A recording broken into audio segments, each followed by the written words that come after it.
नमस्कार। जब Vladimir Putin Bharat आए तो पहली नज़र में लगा कि ये बस एक और नॉर्मल डिप्लोमेटिक मीटिंग है, लेकिन असल में पर्दे के पीछे कुछ ऐसे बड़े रणनीतिक बदलावों की नींव रखी जा रही थी जो दुनिया के पावर बैलेंस को हिला सकते हैं।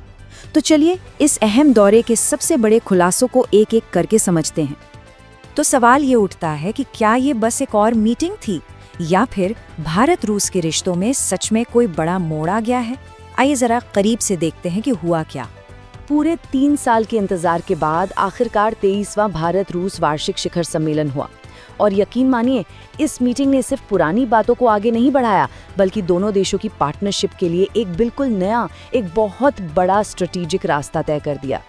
एजेंडा तो एकदम पैक्ड था। Defence, trade, oil, nuclear energy, shipping और तो और आर्कटिक में भी कोऑपरेशन। ये सारे मुद्दे आप समझिए एक बड़ी पहेली के अलग अलग टुकड़े हैं और जब ये सब जुड़ते हैं ना तो एक पूरी नई तस्वीर सामने आती है।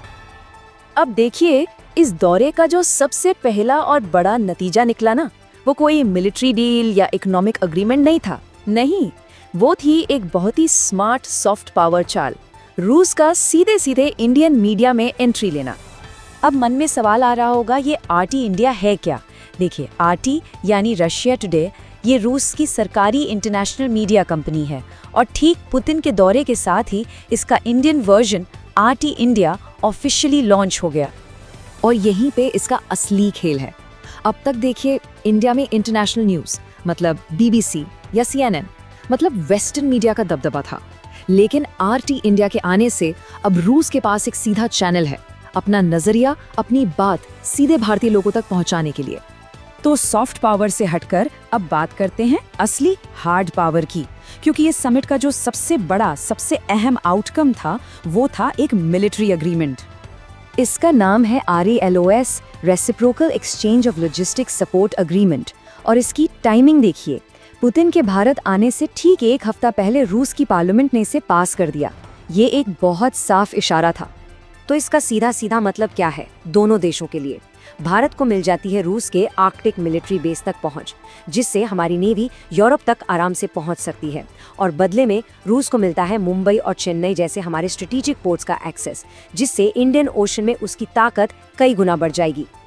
और ये लॉजिस्टिकल सपोर्ट कोई कागजी शब्द नहीं है, हम बात कर रहे हैं असली चीज़ों की, मतलब जहाज़ों और प्लेन्स के लिए फ्यूल, उनकी रिपेयर और मेंटेनेंस, पोर्ट्स पर रुकने की परमिशन और ज़रूरी सामान की सप्लाई।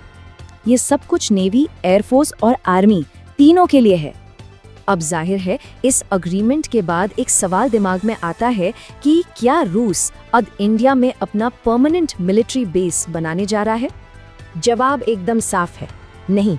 ये एग्रीमेंट सिर्फ ऑपरेशनल एक्सेस देता है लॉजिस्टिक्स के लिए, परमानेंट बेस बनाने की इजाज़त बिल्कुल नहीं।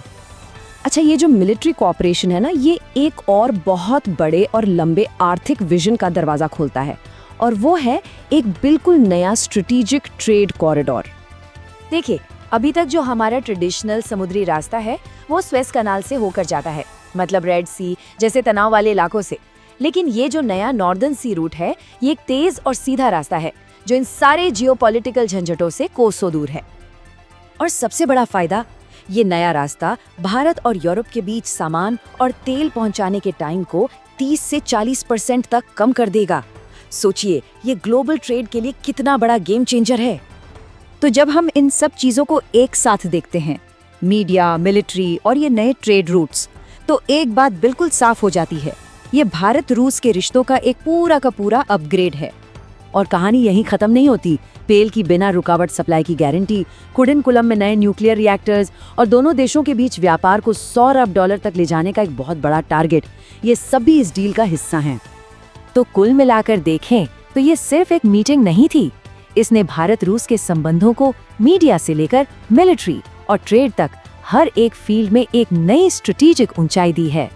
तो अब सबसे बड़ा सवाल ये है कि ये जो नई और मजबूत पार्टनरशिप बन रही है, ये आने वाले वक्त में दुनिया की जियोपॉलिटिक्स को कैसे बदलेगी? ये एक ऐसा सवाल है जिस पर सोचना बहुत ज़रूरी है।